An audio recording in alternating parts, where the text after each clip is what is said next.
some sense of concordance with what they were thinking about. Imagine.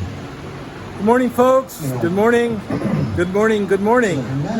Today is the 2nd of September, 2020. Where did 2020 go? Started off January, February to be looking really good. You know, hey, we're going to have a good year. Then March hit. COVID, the COVID hoax, I should say, H-O-A-X, because it is a hoax, complete hoax. I told y'all that from day one, this is a hoax. Now I'm being vindicated, but I'm not making a video about that. Let's talk about the 66 Chevrolet C-20. But there was some older theology, something that predated all of the known religious thought at that time.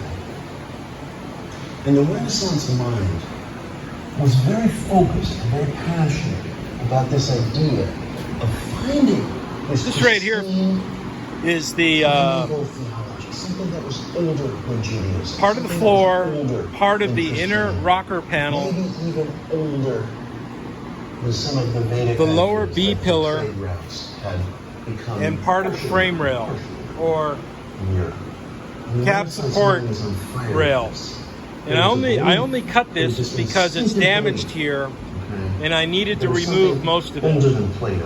So this came out of right here. I built this little support structure to keep the vehicle intact, to remove all this bad area. Some parts of this I'm going to have to rebuild. Some parts of this I'm going to make new.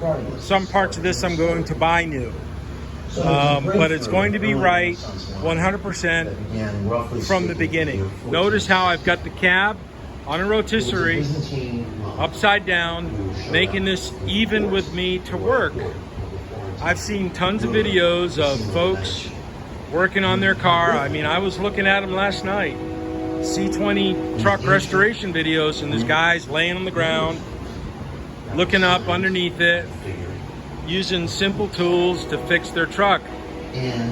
You know, I try to do it, wrap my arms around everything at once and do it very thoroughly, so everything, every step goes easily with no corners cut.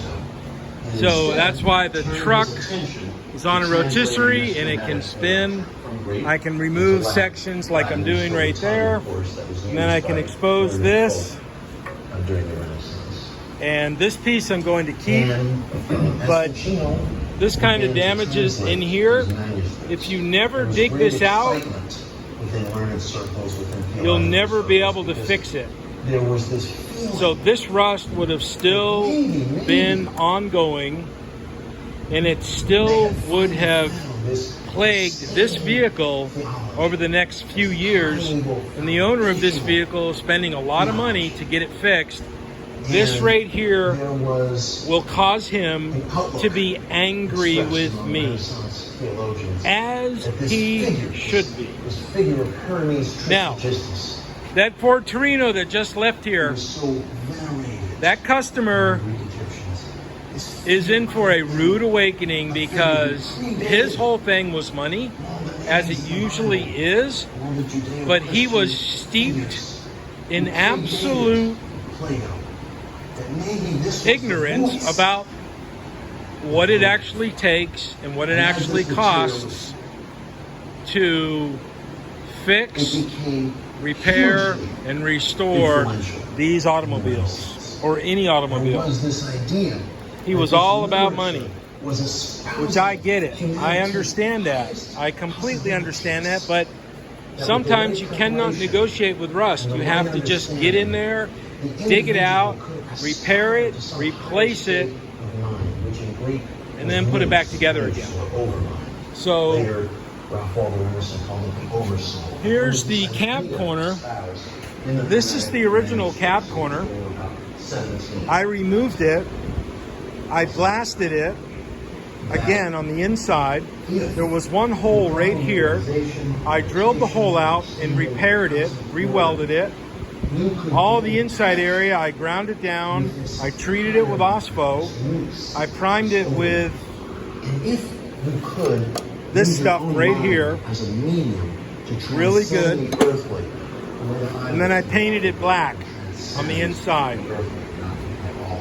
Right here, this spoiler will go right there.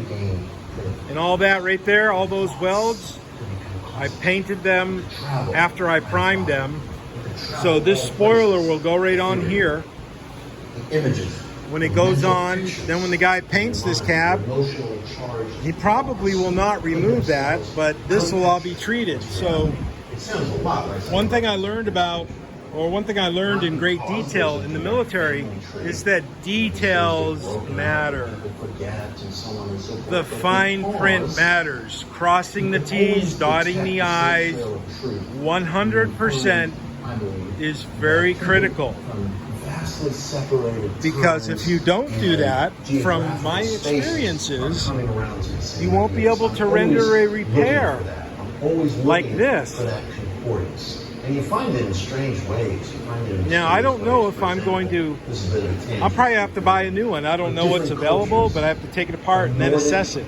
This is all junk, so I have to remove it, assess it, properly structure and organize that so that doesn't fall apart. And once I get this side done and rendered, I'll go ahead and do the same repairs and in Nordic culture, right here in this area. God Loki, I already took this part off. I'm going to have to section the rest of this off and then weld the original outer, or maybe just buy a whole new one, because I think the original outer one was bad. So I'm going to have to change that all out, build another brace right here to support this whole area when I remove it. And this is about the 5th cab that I've done. I got to take that screw off. That's gonna bite me if I don't. This is about the 5th or 6th cab that I've done, and each one I do, I try to do it a little bit better, a little bit more correctly. That don't include the 13th floor. Nobody wants to live on the 13th floor. So I want to live on the 13th floor. But be careful not to stab myself on that screw. So you find interesting. So, but anyways, between hermetic expressions and some of our contemporary expressions, I mean, there's been modern. that's a snapshot of the '66 Chevrolet C-20 truck behind my shoulder that I'm working on. Have a good day, folks. Peace out. All the best to you. Look up to the light. Always look up to the light. Be good to one another. That's all we can do that really matters and that is measurable. But here is where There it is. Choose. the blindness of human thinking